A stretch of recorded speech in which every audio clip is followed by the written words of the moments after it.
Buenos días, pueden tomar sus asientos, por favor.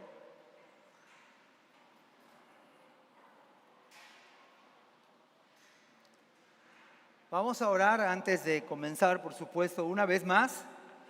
La verdad es que no nos va a afectar orar, créame. Lo que menos puede afectarnos es orar. Vamos a hablar con el Señor ahí donde están ustedes. Vamos a esperar a que los jóvenes bajen y vamos a juntos a hablar con nuestro Señor. ¿Cuántos creen que está el Señor aquí con nosotros? No solamente está con nosotros, está en nuestras vidas y esa es una bendición. Vamos a hablar con el Señor. Padre, gracias te damos por este día que nos das la vida. La verdad es que no merecemos ni siquiera vivir ni respirar, pero es tu infinita gracia que podemos no solamente estar vivos, sino venir a tu casa, venir a cantarte, Señor, venir a adorarte. Señor, tú mereces esto y más.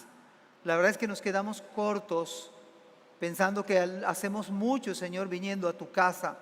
La verdad es que cuán necesidad tiene nuestra alma de que tú seas exaltado. Pero nosotros necesitamos adorarte, Padre. No es que tú lo necesites. Seguramente los ángeles de los cielos, Señor, se postran en adoración 24/7. 24 horas del día, 7 días a la semana. Y no solamente por el domingo, sino ayer, antier, un siglo pasado. Señor, permítenos deleitarnos en esta mañana de ti mismo, de tu palabra, oh Dios. Por favor, Señor, obra en nuestros corazones y nuestras mentes. En el nombre de Jesús. Amén. Hay un catecismo, estoy hablando de cosas evangélicas, no se asusten. El catecismo es un manual de doctrina. Aclaro, hay un catecismo del siglo XVII, donde la primera pregunta dice lo siguiente. Me parece sabia esta pregunta de ese catecismo del siglo XVII.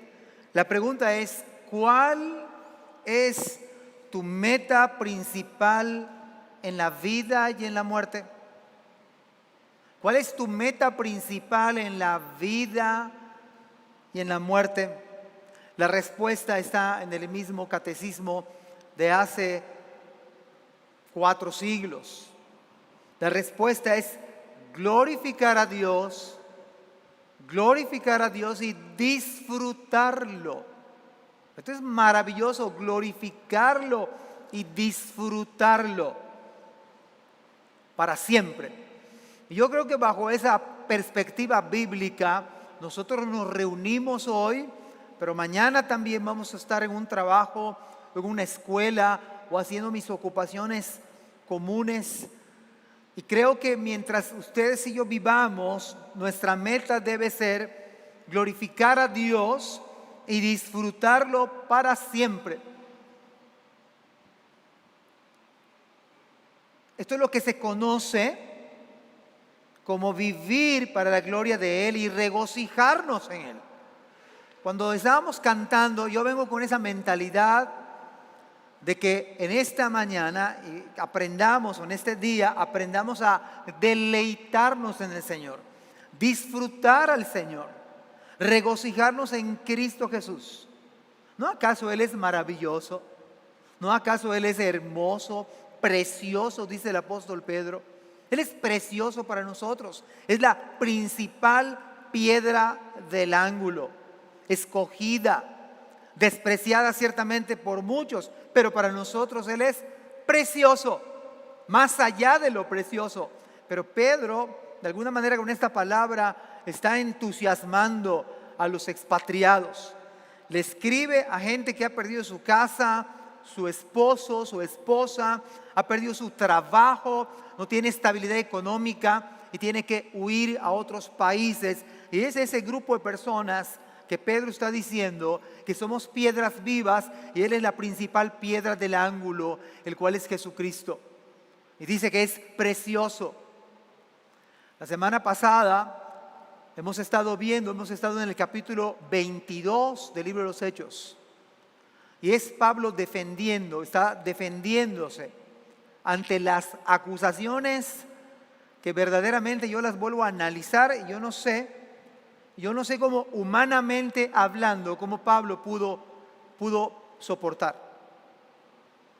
Me parece que hay algo sobrenatural, es correcto decir sobrenatural, no es algo normal.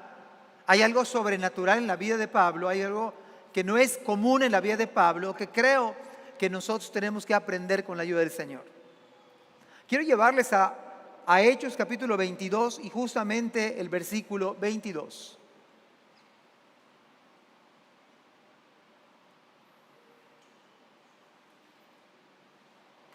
Habían soportado a Pablo, por supuesto que le habían soportado, estuvo a punto de perder la vida en ese momento histórico.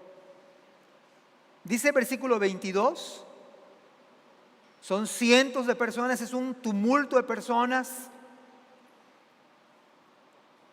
Leía en la mañana, repasaba el testimonio de un anciano de 90 años, si mal no recuerdo.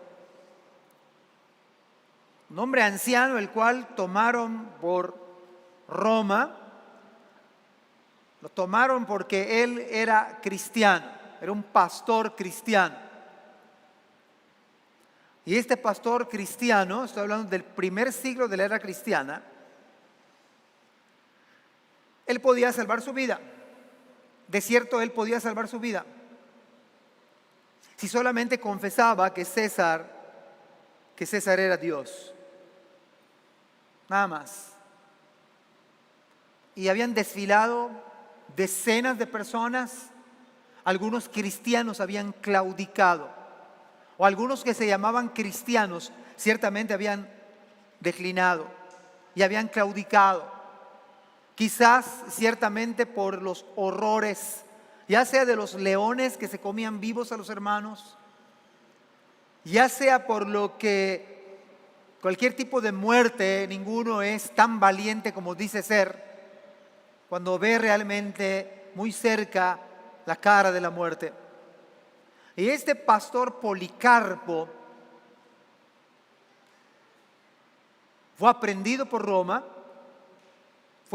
De hecho, cuando lo arrojaron, los soldados tuvieron en poco que es un anciano. O sea, ustedes pueden imaginarse a un anciano ser arrojado, tirado de un carruaje. Y se le volvió a ofertar a Policarpo la idea de que blasfemara, negara al que decía es su Señor. Generalmente el que sometía a los cristianos, él se enorgullecía porque muchos claudicaban. Muchos allá realmente eran probados si eran cristianos o no. Y Policarpo, cuando le tocó en turno para la última oportunidad, tiene la oportunidad de vivir, solamente di que César es Dios, niega que Cristo es el Rey. Y Policarpo dijo, ¿puedo yo negar y abandonar al cual he servido los últimos 86 años de mi vida? ¿Puedo yo darle la espalda a aquel que ha dado su vida por mí? Y el hombre que lo sometía encendió en ira porque no podía doblegar y decía, ¿qué es lo que Policarpo, este hombre anciano, por qué se mantiene tan necio?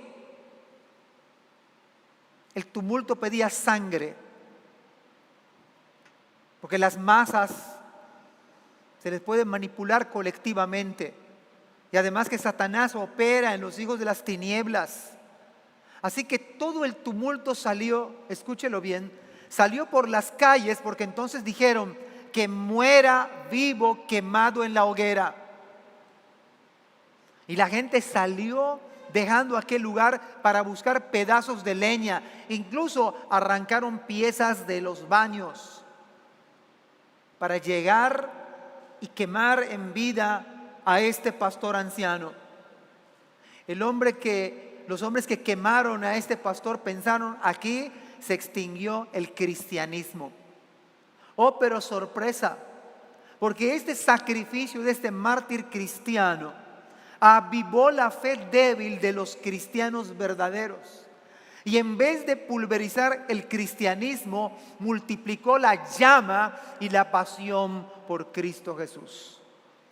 Me parece que estos pasajes bíblicos que vamos a leer a continuación deberían hacer que usted y yo veamos a Cristo tan bello, tan sublime, tan hermoso, tan deseable, tan apetecible en el buen sentido de la palabra, de tal modo que usted y yo querramos vivir para siempre dándole gloria al Señor y morir deleitando y disfrutando a Cristo Jesús. El tema de hoy es: el creyente verdadero se goza y se deleita en el Señor. Creyente verdadero se goza, un creyente verdadero se goza y se deleita en su Señor. Esta es la razón por la cual, en primer lugar, un cristiano, a pesar de todo rechazo, porque si usted se parece, si es cristiano, usted se va a parecer a Cristo. ¿O no? Están en el mundo, dijo Cristo, pero no son del mundo. No améis al mundo. No améis al mundo ni las cosas que están en el mundo. Porque todo lo que hay en el mundo, los deseos de la carne, los deseos de los ojos y la vanagloria, lo hueco, lo vacío, la vanagloria de la vida, no proviene del Padre, sino del mundo. Y el mundo finalmente pasa y sus deseos, pero el que hace la voluntad del Padre permanece para siempre. Y Mateo capítulo 7 dice: no todo el que me dice Señor, Señor entrará al reino de los cielos, sino el que hace la voluntad de mi Padre que está en los cielos. Muchos me dirán en aquel día: Señor, Señor, ¿no profetizamos en tu nombre? ¿No en tu nombre echamos fuera demonios? Y en tu nombre hicimos muchos milagros. Y entonces les declararé: nunca os conocí, apartaos de mí, hacedores de maldad, al fuego eterno preparado para el diablo y sus ángeles. Me parece que el cristiano verdadero va a sufrir todo tipo de rechazo en esta vida. Si a ti no te rechaza alguien por ser cristiano, la verdad es que debe uno cuestionar por qué no nos rechazan. ¿Por qué todo el mundo nos acepta? Quizá yo pienso como los del mundo, quizá yo hablo como los del mundo, quizás yo vivo como los del mundo. ¿No acaso Cristo mismo le dijo a Pilato que su reino no es de este mundo? ¿No acaso Cristo dijo: vosotros sois la sal de la tierra, la luz del mundo? Pero si la sal se desvaneciere y se hace insípida, no sirve para nada. Una luz no se enciende y se pone debajo de un almud, sino que se enciende para que toda una ciudad vea que hay vida en este lugar. Y Cristo dijo: ustedes son la sal, pero si se desvanece la sal, se hace insípida. Me parece que un verdadero cristiano se ha de gozar y deleitar en Cristo, a pesar de todo rechazo. ¿Qué dice el versículo 22? Y le oyeron esta palabra, entonces alzaron la voz. Yo les aconsejo que se siente bien. No es que esté mal sentado, pero en el buen sentido de la palabra, porque la segunda parte es la que debe hacernos pensar sobre qué cristianismo estamos transitando nosotros. Mire que cuando una muchedumbre, ¿qué es lo que grita? Alzaron la voz diciendo: quita de la tierra a tal hombre, porque no conviene que viva. Es la manera más elegante, fina y educada, pero también grotesca, que yo veo cómo los seres humanos piden la muerte de un justo.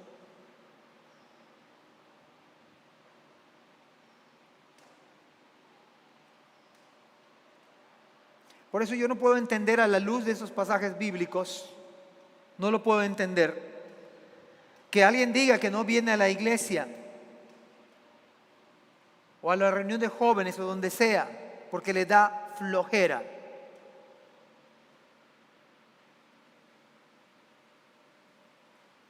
Si alguien dice, me da flojera venir a la iglesia, no sé por qué no voy con los jóvenes, yo dudo que sea cristiano. Y yo llamo en el nombre del Señor que se arrepienta de sus pecados hoy, ahora, y que ponga su fe en Jesucristo. Porque lo que va usted a leer en la Biblia es de otro mundo. O sea que un cristiano, por decir la verdad, es Pablo. O sea que si tenemos otros intereses en este mundo y no tenemos la prioridad de Dios. Es más, yo sé que la mayoría sabe Mateo 6:33. Más buscad primeramente el reino y su justicia, y todas las demás cosas serán añadidas.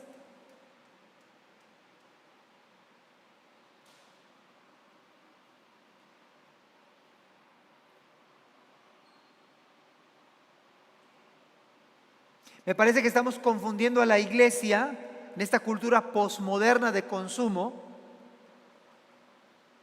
Me parece que confundimos a la iglesia cuando solamente venimos a consumir en la iglesia. Como cuando vamos a un restaurante. Es agradable el ambiente, generalmente. Vemos la carta. Ok, acá deme 5 chilaquiles y no sé, lo que quiera usted. Póngale ahí lo que quiera.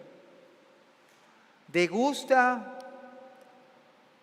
pide más porque le gustó la quesadilla con ese queso sabrosísimo que venden en Nopalísimo. Ya me debo cobrar ahí una cuota por la promoción.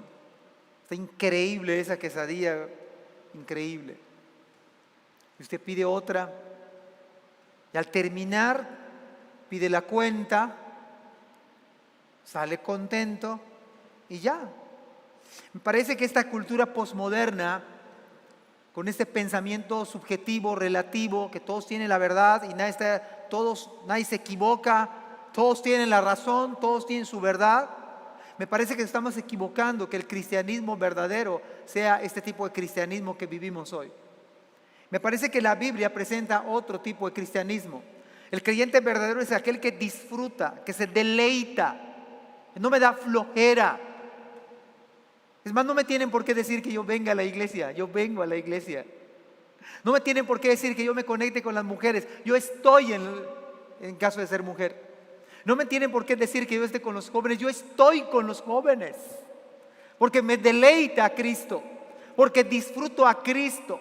Escucho la palabra. No me tienen que hostigar para estar en un grupo pequeño. Estoy en un grupo pequeño. Me deleita, quiero más. Me satisface, me llena. Uno de mis grandes argumentos cuando me convertí al cristianismo, y algunos me decían, oye, tú ya no tomas. Bueno, hasta mi ex jefe de Cinca saben que yo soy cristiano. Y unas cosas que yo decía desde muchos años es porque ya tengo a Cristo. No me hace falta, tengo a Cristo. Me sacia mi necesidad como cualquier. ¿Sabe cuál es el problema del pecado? John Piper lo define muy bien. Cuando pecamos estamos diciendo, no me satisface Cristo, no me deleita Cristo. En el fondo ese es el gran pecado. Robar, mentir, codiciar.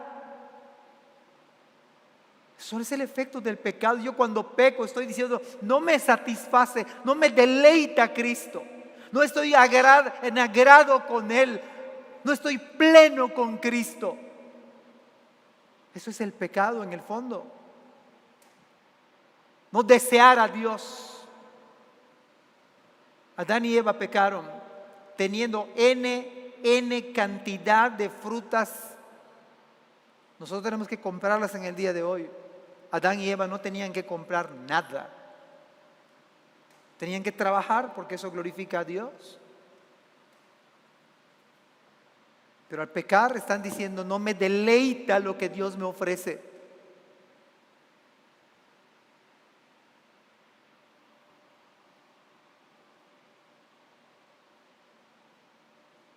En la NBI Se traduce esta palabra de la siguiente manera: acaba de una vez con ese infame, porque no merece vivir. ¿Usted tiene idea que la gente esté pidiendo la muerte de usted y mía? Por eso este versículo es contracultura posmoderna.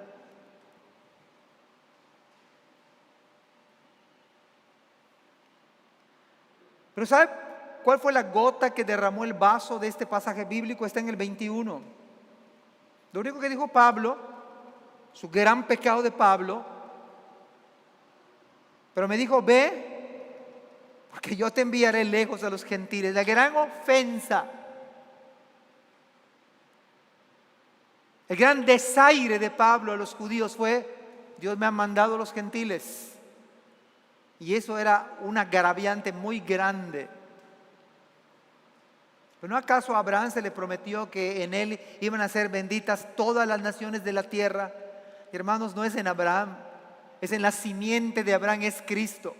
¿Sabe? Por esa promesa, Abraham, ustedes y yo somos bendecidos en el día de hoy. Y Cristo nos ha alcanzado por esa promesa hecha a Abraham. Usted y yo no merecemos ser salvos. Es por la gracia de Cristo. ¿No acaso es un motivo para deleitarnos y decir: ¿cómo es posible que un miserable, vil pecador andaba en una vana manera de vivir, esclavo de mis pecados, condenado para la eternidad, pero Cristo me salvó? Me perdonó mis pecados, como dice David en el Salmo 32, bienaventurado aquel cuya transgresión ha sido perdonada y cubierto su pecado. ¿No eso es maravilloso? ¿No es eso deleitarse en ese Dios, en Cristo, que me ha perdonado todos mis horribles pecados? ¿No acaso eso sería suficiente para servir al Señor, vivir para Él, gozarme en Él, deleitarme en Él, si ya me perdonó mis pecados? Todos.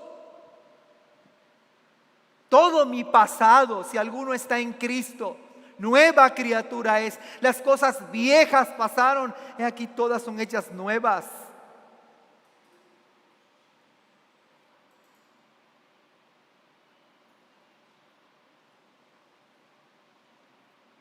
¿Cuál fue la palabra entonces que no toleraron esos judíos? Nada más que Pablo dijo: Dios me ha enviado a los gentiles. ¿Sabe que Pablo es nuestro apóstol? El de usted y mío. Nosotros somos gentiles los que estamos aquí. Y porque Él defendió hace 2000 años, Dios me ha enviado a esos. La gente lo odió. El gran predicador inglés que hace 2 años murió apenas, John Stott, dijo lo siguiente: estas son las características de la iglesia ideal, la iglesia por lo cual ustedes y yo debemos anhelar, suplicar y ser. Por eso yo vuelvo a lo mismo. No puedo entender que algún hermano me diga: tengo flojera de la iglesia. Eso no es de cristianos. O que no esté en su iglesia integrado tal cual. Eso no es de cristianos. Algo anda terriblemente mal. O no soy creyente verdadero, o estoy andando mal delante del Señor. Pero John Stott decía: las características de la iglesia ideal: amor. ¿Cuántos podemos decir que nos amamos unos a otros en esta mañana? Amén. No les escucho. Amén. ¿Podemos decir que nos amamos? Está buenísimo. A lo otro no nos va a gustar mucho, pero es lo que dice la Biblia: sufrimiento. Usted está dispuesto, mire, pero es que deleitarse en Cristo puede hacer que usted y yo suframos y soportemos el rechazo de muchos. Es sufrimiento. El apóstol Pedro lo desarrolla diciendo: qué gloria es si pecando sois abofeteados y lo soportás y sufrís. ¿Qué no acaso este mundo perverso, antes de conocer a Cristo, no nos abofeteaba y nosotros lo soportábamos. Pero dice el apóstol Pedro, mas si haciendo lo bueno sufrís, esto merece aprobación delante de Dios. Usted por hacer lo correcto, lo bíblico, lo que es el alto grado de que sea rechazado por muchos, por estar en lo correcto, por decir la verdad.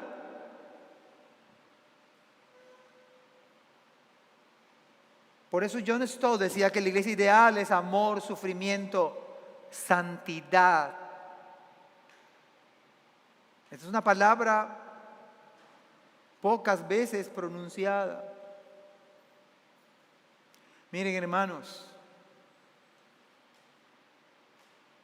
hablar de la santidad de Dios es vernos a nosotros tan viles y miserables. El profeta Isaías en el capítulo 6 dice, yo soy un hombre muerto, porque siendo hombre de labios inmundos he visto al Señor. El Señor tuvo misericordia de él y tocó su boca y no murió. Él había visto parte de la gloria del Señor. Uno de los grandes pecados de nuestras iglesias y de esta iglesia quizás en particular es minimizar nuestros pecados. Es no verlos tan graves. Es justificarnos de lo que hacemos. Es echarle la culpa a otros. El pecado es grave.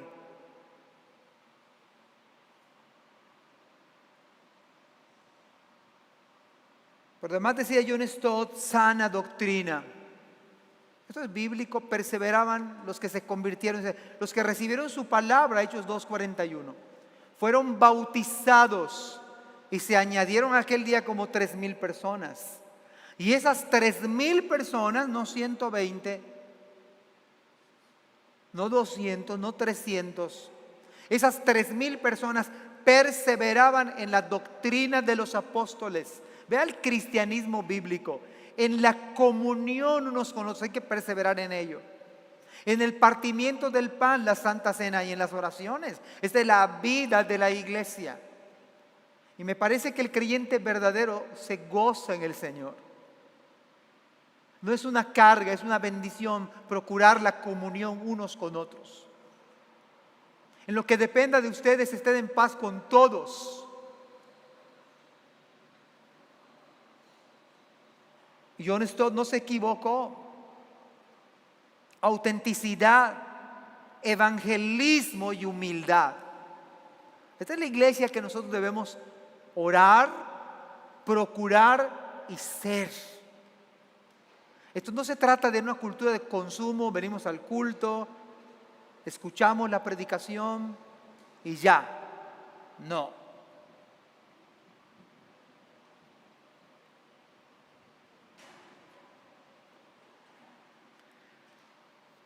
También dice la Escritura que no solamente, dice Pablo, no solamente se nos concede el privilegio de creer, sino también de sufrir con Él.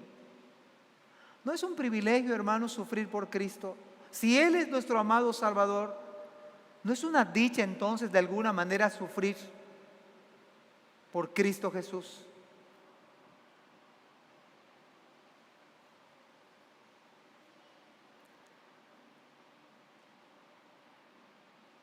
Matthew Henry, un comentarista del Nuevo Testamento, dice al respecto: así es como los mayores, óigalo bien, así es como los mayores bienhechores de la humanidad suelen ser tratados no solo como una carga para el mundo, sino como una plaga para su generación. Resulta que si usted es como Cristo, usted le va a parecer a este mundo como una plaga.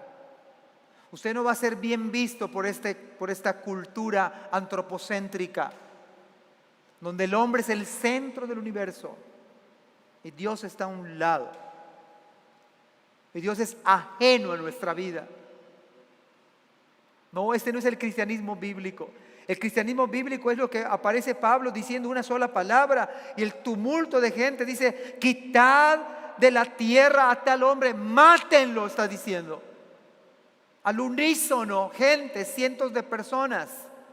¿No le acuerda usted la vida de Esteban? Que también fue apedreado por causa de predicar la palabra y decir la verdad.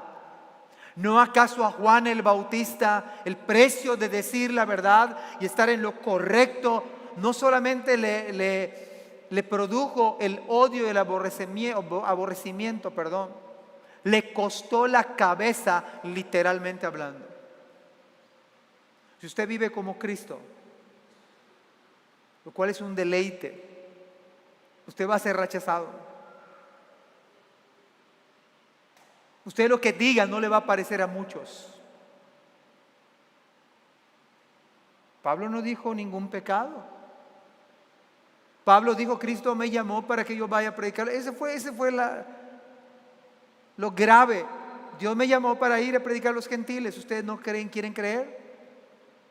Está defendiendo solamente.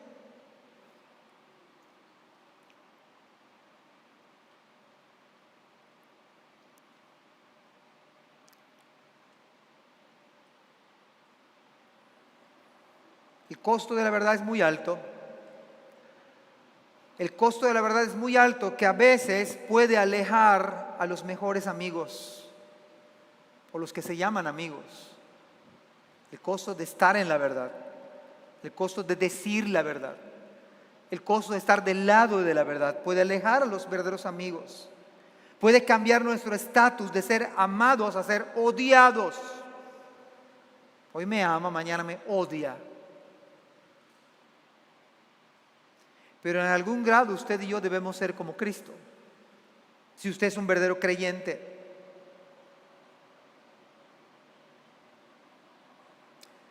Usted como un verdadero creyente y yo debemos ser miembros de la iglesia con una vida comprometida al punto de quizás poner en riesgo nuestra vida. ¿Pero no acaso eso le sucedió a hombres de Dios? ¿No acaso eso le costó la vida al Hijo de Dios? ¿Cuál fue el crimen de Cristo? Decir la verdad, estar del lado de la verdad.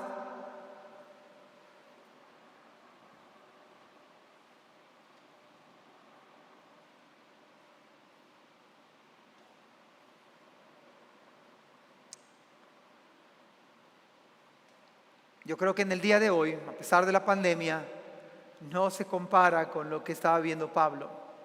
Creo que estamos un millón de veces más favorable que lo que vivió el apóstol Pablo, a pesar de la pandemia.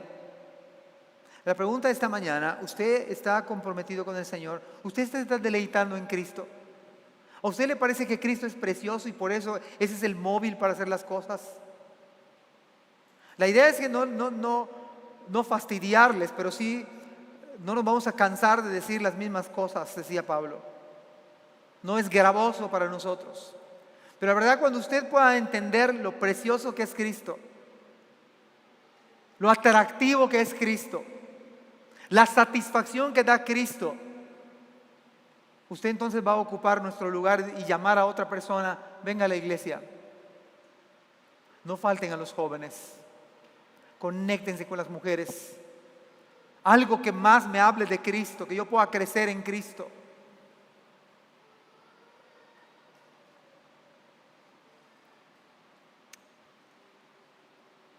Lo que acabamos de leer de lo que le pasó a Pablo, hermanos, sin exagerar,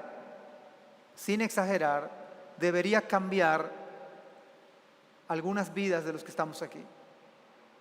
Debería cambiar muchas vidas de los que estamos aquí en la forma de cristianismo que estamos viviendo en el día de hoy. Pero no solamente un breve cambio. Pablo dijo: no me avergüenzo del evangelio porque es poder de Dios para todo aquel que cree, al judío primeramente y también al griego. En Marcos capítulo 5 nos narra la historia bíblica de que Cristo confronta o se encuentra más bien el endemoniado gadareno con un hombre desnudo totalmente, con un hombre viviendo en el cementerio, haciéndose daño a sí mismo, haciendo añicos las cadenas y no le podían detener. Pero cuando está ante la presencia de Cristo mismo, los demonios no pueden, ni el mismo Satanás. Piden permiso para salir y poseer cerdos que se van al despeñadero. Luego entonces, cuando este joven tiene un encuentro personal con Cristo, luego lo ven sentado, vestido y en su juicio cabal. ¿No acaso tiene poder Cristo para cambiar las vidas de las personas? ¿No ha cambiado la vida de usted y la vida mía? No es por nuestras buenas metas personales o disciplinas personales, o alguna terapia psiquiátrica o psicológica que nos hayan aplicado. Es por el poder del Evangelio. Se debe a que Cristo murió y resucitó. Se debe a toda la vida de Cristo, desde su encarnación hasta su glorificación. Eso ha cambiado nuestra vida. Ese mensaje glorioso de la cruz puede cambiar a esta iglesia. ¿Por qué Pablo estaba donde estaba? Porque Cristo lo había cambiado. Me parece que este versículo debería transformar nuestras vidas de manera radical. Nadie está gritando que nos maten. Cuando muchos no nos dan like en el Face o en el Instagram, ya nos estamos deprimiendo. Es nuestra gran persecución. Nadie está gritando, quiten a ese hermano.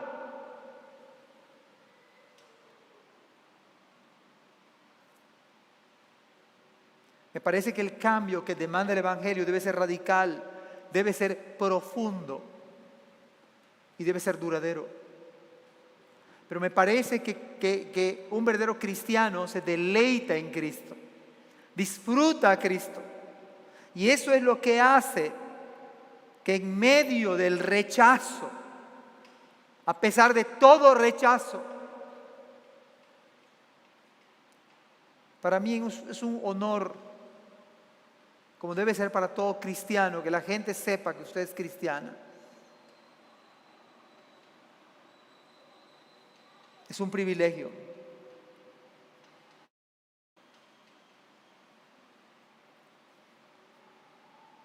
Apocalipsis capítulo 2, versículos 4 y 5 nos recuerda lo siguiente: pero tengo contra ti,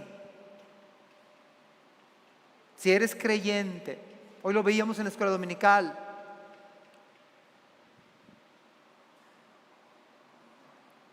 si eres creyente y has dejado tu primer amor. ¿Se acuerda usted cuando se convirtió a Cristo y yo me convertí a Cristo?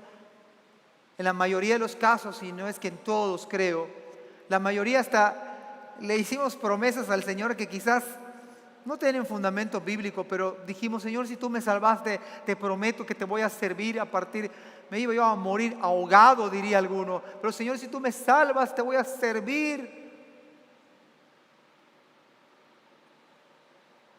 O en algún campamento nosotros hicimos un compromiso con Dios: Señor, me has hablado, te prometo, oh Dios.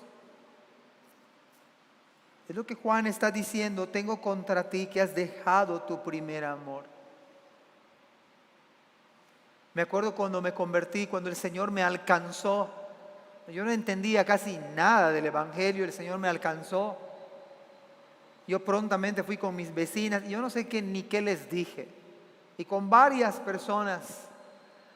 Yo les he contado una anécdota de hace algunos años, ahorita ya cambió el asunto, muchos años mejor dicho, yo me convertí como a los 15 años. Yo seguía yendo a la iglesia católica y empecé a ir a la iglesia del templo, empecé a ir al templo. Y empecé a cuestionar al sacerdote que era mi amigo, pero vive todavía, y al pastor de mi iglesia local. Y el pastor me abría la Biblia y me decía esto, y era como una lanza que penetraba, me dejaba sin argumentos. Y el otro era mi amigo también. Y convivía con grupos de jóvenes, era uno de los líderes de mi iglesia. Y algunos de ellos hay una persona que estábamos en una reunión, una fiesta, y me decía, ¿por qué en nuestro grupo católico no leemos la Biblia? Yo no sé por qué, la leemos nada más en la misa. Yo ya iba al templo y ahí sí leían y predicaban la palabra, y eso a mí fue un parteaguas. He querido decírselo, no la he encontrado hace muchos años, no la veo. Pero a mí sí me cimbró la pregunta, porque si éramos un grupo de la iglesia, ¿por qué no estudiamos la Biblia? Obviamente veíamos temas sociológicos, humanos, etcétera. Pero lo que me llama la atención es que hubo una amiga de años y me dijo, oye, ¿es cierto que tú ya lees la Biblia? Sí, ya leo la Biblia. No me vuelvas a hablar jamás. Y pasaron muchísimos años, prácticamente toda mi vida cristiana. Y eso me caló a mí como joven. Eso fue un golpe para mí particular. O sea, solo por leer la Biblia no me va a hablar, y era mi amiga. Obviamente yo prefiero a Cristo. Este año, en pandemia, ya tuvimos, digamos, un acercamiento por redes sociales. Y le digo a mi esposa, ¿sabes con quién nos saludamos? Yo pongo textos con fulana y tal, después de tantos años de mi vida. A mí me da gozo, porque mi idea es que yo pueda comunicarle el Evangelio. Es lo que Juan está diciendo, tengo contra ti que has dejado tu primer amor. Recuerda por tanto de dónde has caído y arrepiéntete y haz las primeras obras. Si no, vendré pronto a ti. Quitaré tu candelero de su lugar si no te hubieres arrepentido. Versículos 23 y 25 de Hechos 2. Un verdadero cristiano que se goza en Cristo puede soportar el rechazo de muchos, el odio de muchos. En segundo lugar, un verdadero cristiano que se deleita en Cristo, que es su placer Cristo, puede llegar al punto de perder su propia vida. Por eso yo no puedo concebir un cristiano que me diga, tengo flojera. Si no está enfermo, quien sea, si no está conectado en la clase, en la universidad o en la primaria, si no tiene su mamá en el hospital, y ahora que estamos en presencial, toda la iglesia debe estar volcada a servir al Señor.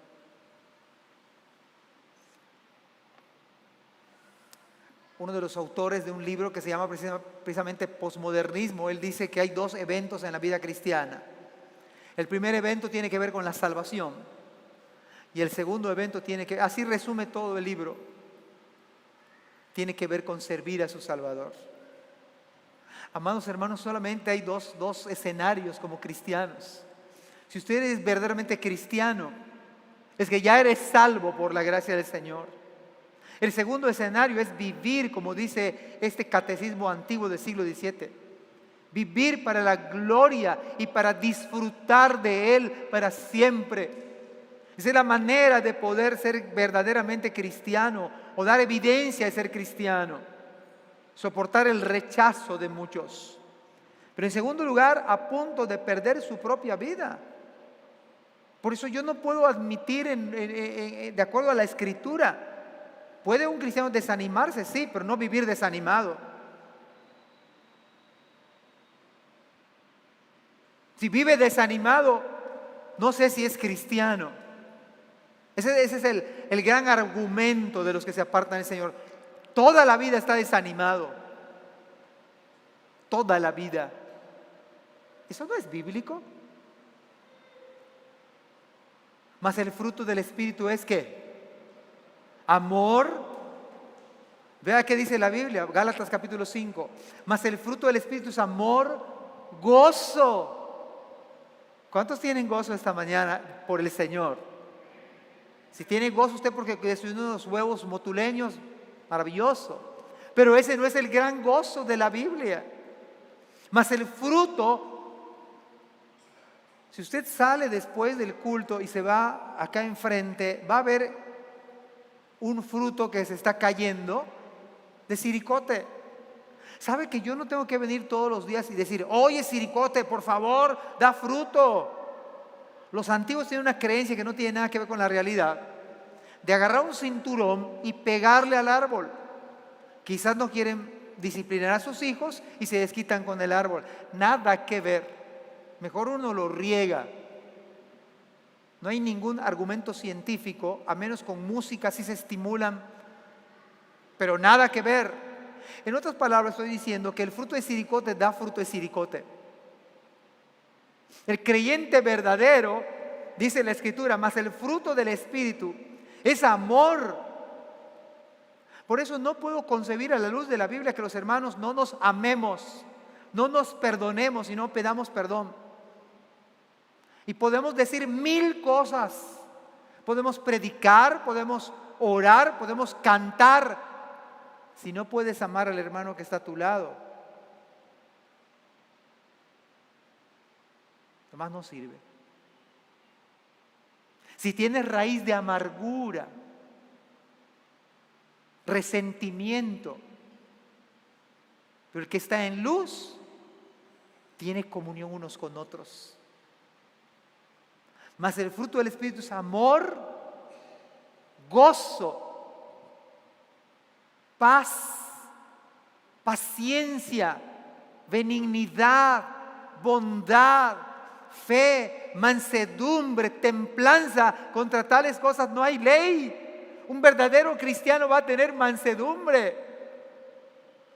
Pero uno que vive iracundo, no sé si es cristiano. Uno que dice que es cristiano y es violento, no tiene paz. No sé si es cristiano, porque la Biblia dice que el fruto del Espíritu, el fruto de la carne es otra cosa. Hechicerías, pleitos, celos, enemistades, contiendas, iras, disensiones, herejías. El fruto del Espíritu es lo que yo dije hace un rato. Un verdadero creyente puede llegar al punto de perder su propia vida, como el hermano Policarpo. Dice el versículo 23 al 25. El tono sube de color. Y como ellos gritaban, ¿qué gritaban? Pues que maten a Pablo. Y arrojaban sus ropas y lanzaban polvo al aire, una manera de expresar inconformidad. Mandó el tribuno que le metiesen en la fortaleza y ordenó que fuese examinado con azotes para saber por qué causa clamaban así contra él. ¿Sabe que esto que dice la Biblia les causó desconcierto a Claudio Lisias y a los soldados? ¿Por qué quieren matar a este hombre? O sea, estaban desconcertados. Dios utilizó al gobierno en turno, al gobierno de Roma, para salvar a su siervo. Hermanos, déjenme decirle algo. A pesar de que la gente nos puede odiar, de que la gente nos puede aborrecer y que estemos a punto de perder la vida, podemos decir con convicción, si Dios es por nosotros, ¿quién contra nosotros? ¿No usted está seguro en las manos del Señor? Estamos seguros en las manos del Señor. Pero esto desconcertó a los romanos. Y esto que parece aquí, ordenó que fuese examinado con azotes para saber por qué causa. No sabían por qué clamaba la gente así. Este no ha cometido ningún acto digno de muerte. Versículo 25, le ataron con correas. Pablo dijo al centurión que estaba presente, esto está buenísimo. ¿Es lícito azotar a un ciudadano romano sin haber sido condenado? Déjenme explicarles algo. Este azote que le iban a dar es lo que se conoce como el flagelo. El flagelo que se practicaba en Roma era solo para dos tipos de personas: esclavos y criminales. pero nunca a un ciudadano romano. Estaba prohibido, no solamente en Roma, sino en todo el imperio, sujetar, encadenar a un ciudadano romano. Y mucho menos flagelarlo. Mucho menos flagelarlo. A punto estaban de flagelar a Pablo. ¿Cuál era la manera de flagelar? Resulta que tenían látigos con correas de cuero, y en las extremidades o las puntas de la correa de cuero estaba incrustado pedazos de hueso y pedazos de metal. De tal manera que cuando a Pablo la verdad es que estuvieron a punto de flagelarlo, y él apeló a su ciudadanía romana. ¿Cómo es Dios incluso? ¿Cómo Dios incluso utiliza las leyes de este mundo para preservar a sus siervos? No era el tiempo de Pablo, no era la manera en que Dios quería que Pablo terminara su vida en ese momento. De tal manera que las personas que flagelaban morían, porque cuando les aplicaban el castigo les arrancaban piel y muchos órganos quedaban expuestos. Así que si alguien sobrevivía, la mayoría moría, pero si alguien sobrevivía, esa persona no iba a quedar otra vez como tal. Cristo sufrió el flagelo. Cristo fue el Cordero de Dios, al cual ustedes y yo huimos, al cual ustedes y yo no obedecemos. Él fue muerto, fue flagelado. Isaías hace un esfuerzo para describir y dice: molido fue por nuestras rebeliones, el castigo de nuestra paz fue sobre él, y por su llaga fuimos nosotros curados. Todos nosotros nos descarriamos como ovejas, cada cual se apartó por su camino, mas Jehová cargó en él el pecado de todos nosotros. Angustiado él y afligido, no abrió su boca. Como cordero fue llevado delante de sus trasquiladores. Enmudeció. Eso estaban a punto de hacer con Pablo. Claudio Lisias, que era el tribuno, tembló. Y todos los que estaban violando una ley de peso, un verdadero creyente se va a deleitar en Cristo. Y un verdadero creyente no va a tener miedo de morir. No es que uno rete a la muerte, pero va a llegar el punto en que si eres verdaderamente cristiano, si vas a morir como cristiano, sea como sea, hermanos, no hay nada mejor que morir en Cristo, que morir sirviendo a Cristo, que morir deleitándonos en Cristo. Verlo como el precioso. Dios preserva a sus siervos. Dios cuida a sus siervos. David decía: aunque un ejército acampe contra mí, no temerá mi corazón. Literal, lo estaban persiguiendo por un ejército. ¿Cuántos aquí esta mañana no pudiéramos y no deberíamos deleitarnos en Cristo a tal grado de ponernos en las manos de Él? ¿No se acuerda usted del texto que dice Filipenses? Porque para mí el vivir es Cristo. Hermanos, que no sea nada más un eslogan de una playera. Todo lo puedo en Cristo que me fortalece. No es para levantar pesas, no es para correr la maratón de Boston. Es para vivir como cristiano piadosamente. Es para vivir como cristiano en santidad. Es para vivir como cristiano alejándonos de este mundo, de los placeres y de los deleites de este mundo, y vivir de manera vana y vacía y hueca, sin sentido. Si no sirves a Cristo, la verdad es que te estás perdiendo todo. Todo absolutamente. No servir a Cristo es vivir miserable, desnudo. Tienes nombre de que vives y estás muerto. Aunque te llames cristiano, aunque te hayas bautizado, seas el número 24 de la lista de miembros, si no te has arrepentido, estás muerto. Eres pobre, desventurado, ciego.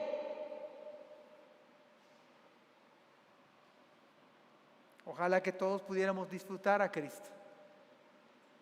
Y yo no tenga que decir en el púlpito, jóvenes, vengan a la reunión de jóvenes. Y no tenga que decir en el púlpito, conéctense a la escuela dominical. Vengan a la iglesia ya. Vamos al restaurante, vamos a las plazas, visitamos personas, pero no venimos a la iglesia. Pensamos que el virus está en la iglesia, por encima del protocolo que hacemos, por encima de la vacuna. Nuestras vidas dependen de Dios. Nuestra alma depende de Cristo y vamos a morir con pandemia, sin pandemia.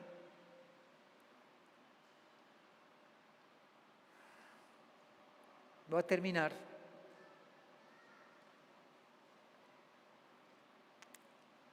Hay un pastor que yo conozco, yucateco, para contextualizar aquí. Ayer tuvimos una reunión de pastores con la coalición. Y vino su nieto. Y este pastor tiene la edad de 86 años. Tiene como 4 años a lo sumo que él aceptó este nuevo pastorado de una de las iglesias que él fundó. Ha fundado como 10, 12 iglesias. No es famoso, es sencillo, no tiene una preparación académica. Incluso cuando entró al seminario no sabía ni leer ni escribir. Y el director del seminario lo mandó a Tzilán González, creo. Lo mandó solamente con el pasaje de ida, como para deshacerse de ese pobre cristiano que llegó, creo, con alpargatas aquí a Mérida. No le dio de vuelta. Y esto es verídico. Y el director del seminario, que ya murió, dice: a este pobre seminarista, yo con lo que le di no va a regresar, pues no sabe leer, o sea, ¿qué va a hacer aquí? Estuvo, creo, 6 meses en el seminario y lo mandaron allá, porque a los que mandaban no regresaban, no había nada del evangelio. Para sorpresa del director del seminario, cuando lo van a localizar o algo por el estilo, resulta que en 6 meses ese pastor inculto, ese pastor con credenciales no académicas, ni siquiera teología, había levantado Dios una iglesia con la vida de este hombre. No es muy famoso aquí en Yucatán. No aparece, no tiene redes sociales, aunque ya transmite en vivo a partir de la pandemia. Y es más famoso. En el día de hoy tiene 86 años, es viudo. Hace como 4 años tomó el pastorado, creo, de su iglesia así de la más antigua. Maneja su moto. Y hasta donde se hacía viajes de Tzilán hasta Joctum. Yo me pregunto, ¿por qué este pastor vive así? ¿Por qué se deleita tanto? ¿Por qué puede servir a Cristo en su ancianidad y estar al frente predicando? Hay una sola razón: porque Cristo es precioso para él.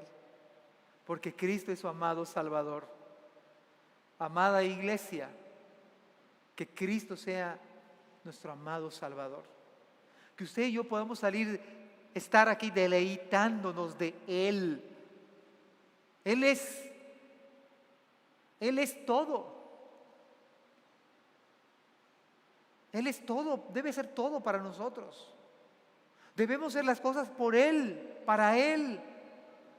Porque de Él son todas las cosas. Para Él vivimos, nos movemos y somos. Pablo tomó esta poesía de una poesía pagana y ahora está en la Escritura como inspiración. Pero es verdad, en Él somos, nos movemos. Hermanos, que ustedes y yo podamos deleitarnos, disfrutar a Cristo Jesús. De tal manera que si nos llegan a rechazar, y si llegamos a estar a punto de perder la vida, hermanos, que sea en el Señor. Que Dios nos bendiga, oramos. Padre, gracias, porque se trata este tema solo de ti. Señor, perdona la falta de pasión por ti, Señor, de amor, de devoción, de santidad. Señor, si hubiera alguien que no te conoce, aunque sea llamado cristiano por N cantidad de tiempo, Señor, sálvale. Quebranta, Señor, a tu pueblo. Humíllanos, Señor, pero permite que salgamos deleitándonos en ti, Señor, disfrutándote a ti, Señor. Tú eres el Rey, Señor. Tú eres nuestro Salvador, Padre. Danos hambre de ti, sed de ti, Señor, como el ciervo que brama por las corrientes de las aguas. Así clama por ti, oh Dios, el alma mía. Mi alma tiene sed del Dios vivo. Padre, permite que sea la oración de cada creyente de este lugar. Te lo suplicamos en el nombre de Jesús. Amén. Dios nos bendiga, hermanos.